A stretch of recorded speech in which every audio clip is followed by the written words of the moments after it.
बिस्मिल्लाहिर्रहमानिर्रहीम। अस्सलामु अलैकुम वरहमतुल्लाहि वबरकातुहू।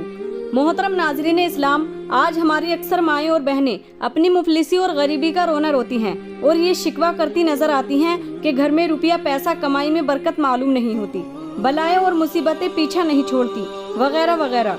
मगर मेरी माँ और बहनें कभी ये सोचने की जहमत नहीं करती कि घर में बेबरकती और नहुसत की आखिर वजह क्या है। तो आज मैं आपको एक ऐसा वाक़या सुनाऊंगी जिसे सुनकर शायद आप और हम गफलत के दबीज़ पर्दों से बाहर आ जाएं और नमाज और शरीयत के पाबंद हो जाएं।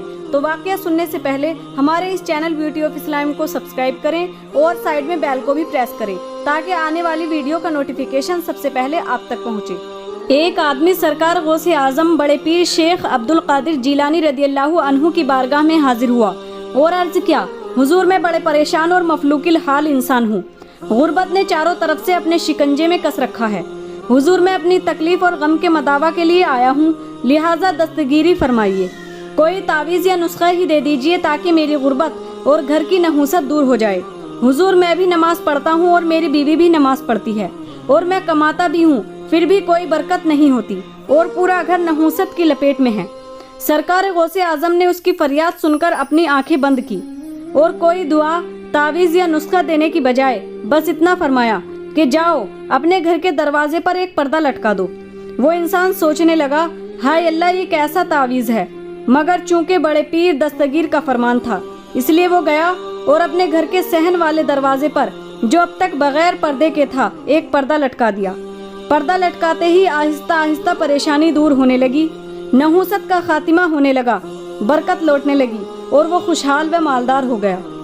चुनांचे एक तोहफा लेकर सरकार गौसे आजम की बारगाह में आया और सलाम व खैरियत के बाद पूछा, हुजूर ये तो बता दीजिए कि आखिर उस पर्दा लटकाने में कौन सी हिकमत थी कि मैं आज अल्हम्दुलिल्लाह बड़ा खुशहाल हो गया हूँ। तो सरकार गौसे आजम ने फरमाया कि इंसान सुन, नहुसत व मुफलिसी की वजह ये थी कि तेरा घर लबे सड़क यानी रोड के किनारे है और रास्ते से रोज़ाना कई बेनमाजी इंसान का गुजर होता है। इस तरह बेनमाजियों की नहुसत भरी निगाहें रोज़ाना तेरे आंगन में पड़ती थी। चुनांचा उन बेनमाजी इंसानों की नज़र की नहुसत की वजह से तुम्हारे घर से बरकत दूर हो गई थी और तुम परेशानी के शिकार हो गए थे। और अब जब तक कि तुमने दरवाजे पर पर्दा लटका दिया है उनकी निगाहें तुम्हारे आंगन और घर पर पड़ने से रुक गईं। इस वजह से बरकतें दोबारा ओद कर आई हैं, लौट आई हैं और तुम खुशहाल हो गए हो। हजरत ज़रा सोचिए तो सही कि जब बेनमाजी की नज़र की नहुसत का ये आलम है, अगर उसकी नज़र किसी के घर आंगन पर पड़ जाए तो बरकतें रूठ जाएं और खुशहाली मुंह छुपा ले, तो फिर जिस घर में सबके सब बेनमाजी हों आखिर उस घर में रहमत और बरकत कैसे आ सकती है। आज घर का घर बेनमाजी नज़र आ रहा है, माँ बेनमाजी, बेटी बेनमाजी, शोहर बेनमाजी और औलाद बेनमाजी, भाई बेनमाजी। गर्ज किए कि आज ख़ानदान का ख़ानदान और घर का घर बेनमाजियों का अखाड़ा और अड्डा बना हुआ है।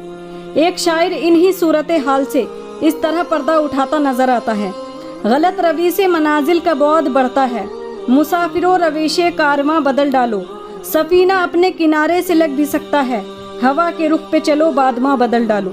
लिहाजा ए मेरी माँ और बहनों, खुशहाली चाहती हो तो नमाज पढ़ो, कामयाबी चाहती हो तो नमाज पढ़ो, अल्लाह और रसूल की रज़ा चाहती हो तो नमाज पढ़ो, कब्र में रोशनी चाहती हो तो नमाज पढ़ो, जन्नत में जाना चाहती हो तो नमाज पढ़ो, दोज़ख की आग से बचना चाहती हो तो नमाज पढ़ो, अपनी आरज़ुओं की तकमील चाहती हो तो नमाज पढ़ो, मदीना मुनव्वरा में हाज़िरी की आरज़ू रखती हो तो नमाज पढ़ो, औलाद को फरमाबरदार देखना चाहते हो तो नमाज पढ़ो।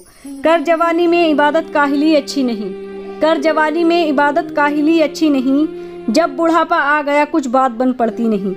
अब मैं इस शेर पर अपनी बात ख़त्म करती हूँ कि तोहफ़ा ने नूह लाने से ए चश्म फ़ायदा, तोहफ़ा ने नूह लाने से ए चश्म फ़ायदा, दो बूंद ही बहुत है अगर कुछ असर करे। वाखिर दावाना अनिल हम्दुलिल्लाहि रब्बिल आलमीन।